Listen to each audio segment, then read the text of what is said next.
చెన్నూరు నుంచి కొల్లూరు నడుమ మస్తు ట్రాఫిక్ జామ్ అయింది. రోడ్ల మీద గంటల కొద్ది లారీలు, బండ్లు, కార్లు ఉంటున్నాయి. బండ్ల మీద పోయేటోళ్లకు, బడికి పోయే బస్సులకు, బంధు బలగాన్ని చూడబోయేటోళ్లకు, జాబులు చేసుకునేటోళ్లకు, జానెడు పొట్ట నింపుకోను కూలినాలు చేయబోయేటోళ్లకు మస్తు అంటే మస్తు తిప్పలైతున్నది.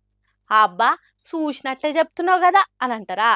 అదే రోడ్డు మీద నుంచి పోతున్నావు అన్న మనకు రిపోర్ట్ ఇచ్చినట్టే చెప్తున్నాడు.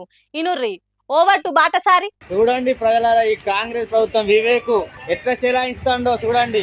మొత్తం రోడ్ల మీద మొత్తం పెట్టి ప్రయాణికులను మొత్తం ఇబ్బంది గురి చేస్తారు. మొత్తం రోడ్ మొత్తం లారీలను నిలిపి హైదరాబాద్ కు ఉచిత తరలించుకుంటా ఈ వివేక్ వెంకటస్వామి ఇట్లాంటి పనులు చేసుకుంటా ఇక మంత్రి పదవి గురించి ఈయన కొట్లాడుతాడు. ఇన్నరా ఇసుక లారీలు ఈ తీరుగా రోడ్ల మీద ఆపి జనాన్ని తిప్పల పెడుతున్నాడట చెన్నూరు ఎమ్మెల్యే వివేక్ వెంకటస్వామి. ప్రజలను తిప్పల పెట్టుడు తక్కువైనట్టున్నది, అందుకే మంత్రి పదవి కావాలని తనలాడుతున్నాడు అన్నట్టు చెప్తున్నాడు. మొత్తం ప్యాకు ప్రయాణికులు, స్కూల్ పిల్లల స్కూల్ బస్సులు అన్ని మొత్తం ట్రాఫిక్ జామ్ అయిపోయింది. ఇక్కడ కొల్లూరు దగ్గర చెన్నూరు నుంచి కొల్లూరు దాకా నాన్ స్టాప్ మొత్తం లారీలు 2 వరుసలు ఉన్నాయి.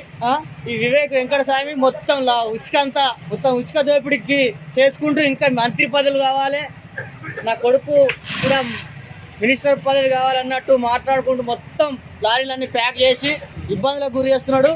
హాగో అట్లా చేస్తున్నాడట వివేక్ వెంకటస్వామి.